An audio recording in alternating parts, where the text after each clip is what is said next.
यह कहानी है अनन्या की, जिसने सीखा कि कभी कभी ना मिलना भी एक बहुत बड़ा आशीर्वाद होता है। अनन्या का सिर्फ एक ही मकसद था, अपने शहर से निकलकर लंदन जाना। उसने एक बहुत बड़ी इंटरनेशनल डिज़ाइन फर्म में नौकरी के लिए अप्लाई किया था। 3 राउंड की इंटरव्यू के बाद वह फाइनल स्टेज तक पहुंच गई थी। उसे पूरा यकीन था कि उसका सिलेक्शन हो जाएगा। उसने लंदन में रहने के लिए जगह देख ली थी और यहाँ तक कि पैकिंग भी शुरू कर दी थी। लेकिन जिस दिन रिजल्ट आया, अनन्या सन्न रह गई। लिस्ट में उसका नाम नहीं था।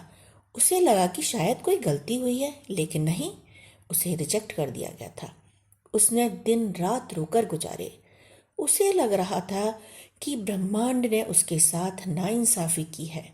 उसने अपने सारे सपने मिट्टी में मिलते देखे। उसी दुख के बीच उसे खबर मिली कि उसकी दादी, जो एक छोटे से गांव में रहती थी, बहुत बीमार है। अनन्या का मन नहीं था, लेकिन वो सब छोड़कर दादी के पास चली गई। गांव में रहकर अनन्या ने देखा, वहां की महिलाएं एक खास तरह का हस्तशिल्प बनाती हैं, लेकिन उन्हें उसका सही दाम नहीं मिलता। वो लोग बहुत गरीब थीं और उनके बच्चों के पास स्कूल जाने के पैसे नहीं थे। दादी की सेवा करते करते अनन्या ने उन महिलाओं की मदद करने का फैसला किया। उसने अपनी डिज़ाइन की समझ का इस्तेमाल किया, उनके पुराने काम को एक नया मॉडर्न लुक दिया। उसने सोशल मीडिया पर उन प्रोडक्ट्स की फोटोज डाली। उसने उन सभी एनजीओ और सरकारी विभागों को भी संपर्क किया जो ऐसे हस्तशिल्प की मदद करते हैं, महिलाओं की मदद करते हैं, उन्हें सब्सिडी देते हैं।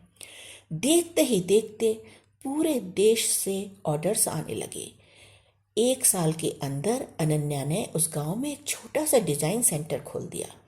वहां की 50 से ज्यादा महिलाएं अब आत्मनिर्भर थीं और उनके बच्चे स्कूल जा रहे थे। एक शाम दादी का हाथ पकड़कर बैठते हुए अनन्या ने सोचा, अगर मुझे लंदन की वो नौकरी मिल गई होती तो मैं आज वहां एक बंद कमरे में बैठकर किसी बड़ी कंपनी के लिए मुनाफा कमा रही होती। शायद मैं अमीर होती, लेकिन इतनी खुश कभी नहीं होती। उसकी आंखों में आंसू आ गए जब उसने देखा उसकी वजह से कितने घरों में चूल्हा जल रहा है। उसे समझ आया कि यूनिवर्स ने उसे लंदन इसलिए नहीं भेजा क्योंकि उसकी जरूरत इस गांव के लोगों को थी और गांव के लोग उसकी कद्र कर रहे थे। हम अक्सर अपनी जिंदगी का सिर्फ एक पन्ना देख रहे होते हैं, जबकि ब्रह्मांड हमारी पूरी किताब पढ़ रहा होता है। जो हम चाहते हैं वो हमें खुशी दे सकता है, लेकिन जो हमारे लिए अच्छा है वो हमें सुकून और हमारी जिंदगी का मकसद देता है। एक शाम जब अनन्या दादी के साथ बैठी हुई थी तो दादी ने कहा, तुमने महिलाओं की बहुत मदद की, उन्हें आत्मनिर्भर बना दिया।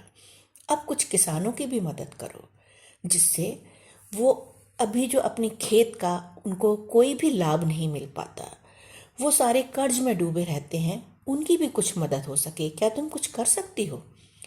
अनन्या ने महसूस किया कि उसकी डिज़ाइन की पढ़ाई ने उसे सिर्फ कपड़े बनाना नहीं बल्कि प्रॉब्लम सॉल्विंग सिखाया था। उसने लंदन जाने के लिए जो रिसर्च स्किल्स सीखी थी, उनका इस्तेमाल उसने खेती के नए तरीकों को समझने में किया। उसने देखा कि गांव की मिट्टी बहुत उपजाऊ है, लेकिन किसान उसमें इतने केमिकल डाल रहे हैं कि मिट्टी अपनी जान खो रही है। तो उसने उन सारे सरकारी विभागों को संपर्क किया जो मिट्टी की जांच करके बता सकते थे कि उस मिट्टी में कौन सी फसल होनी चाहिए, कितने तरह की फसल होनी चाहिए।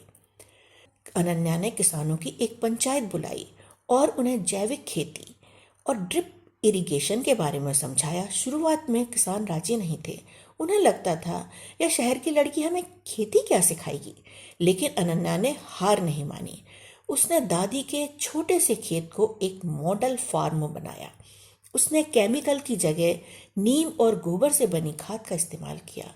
इसमें सरकार की तरफ से बहुत ही सस्ते दामों पर यह खाद मिलती है। पानी बचाने के लिए ड्रिप इरिगेशन सिस्टम लगाया।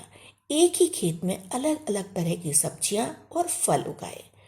मल्टी क्रॉपिंग की। कुछ ही महीनों में अनन्या के खेत की फसल सबसे अलग थी। सब्जियां ज्यादा हरी भरी थीं और उनका स्वाद कमाल का था। जब शहर के बड़े स्टोर्स ने अनन्या की ऑर्गेनिक सब्जियां महंगे दामों पर खरीदनी शुरू की तो गांव के हर किसान की आंख खुल गई। धीरे धीरे गांव बदल गया। मिट्टी की सेहत केमिकल बंद होने से अच्छी हो गई। नए तरीकों से खेती करने से पानी की किल्लत खत्म हो गई और बारिश के दिनों में किसान छोटे छोटे तालाब बनाने लगे, जिससे खेतों में जमीनों में पानी की कमी ना हो। अब किसानों को बिचौलियों की जरूरत नहीं थी। अनन्या ने उन्हें सीधा शहर के बड़े बाजारों से जोड़ दिया था। एक दिन अनन्या अपने खेत में बैठी थी। चारों तरफ हरियाली थी और किसान खुशी से गीत गा रहे थे। तभी उसके फोन पर एक ईमेल नोटिफिकेशन आया। वह वही लंदन वाली कंपनी थी जिसने अब उसे सीनियर कंसल्टेंट की नौकरी ऑफर की थी, क्योंकि उन्हें गांव वाले मॉडल के बारे में पता चल गया था। अनन्या ने मुस्कुराकर वह ऑफर ठुकरा दिया। उसने आसमान की तरफ देखकर कहा, शुक्रिया मेरे भगवान, अगर उस दिन तुमने मुझे लंदन की वह नौकरी दे दी होती तो मैं सिर्फ अपनी तरक्की करती, लेकिन तुमने मुझे वहां ना भेजकर यहाँ भेज दिया ताकि मैं एक पूरे गांव की जिंदगी बदल सकूं। तुमने मुझे वह नहीं दिया जो मैंने चाहा, बल्कि वह दिया जो मेरे लिए और मेरे अपनों के लिए सबसे बेहतर था। जिंदगी में कभी कभी रिजेक्शन असल में रीडायरेक्शन होता है। अनन्या का लंदन ना जा पाना उसके लिए दुख था, लेकिन वही दुख उसके गांव के लिए एक नया सवेरा बन गया था। अनन्या ने सोचा, अब समझ आया कि वो ना क्यों मेरे लिए जरूरी थी। मेरी छोटी सी चाहत उसके नक्शे में अधूरी थी। मैंने मांगा था एक कतरा, उसने मुझे समंदर दिया। एक नौकरी के बदले उसने मुझे सदियों का रास्ता दिया। ब्रह्मांड की हर साजिश में एक गहरा राज होता है।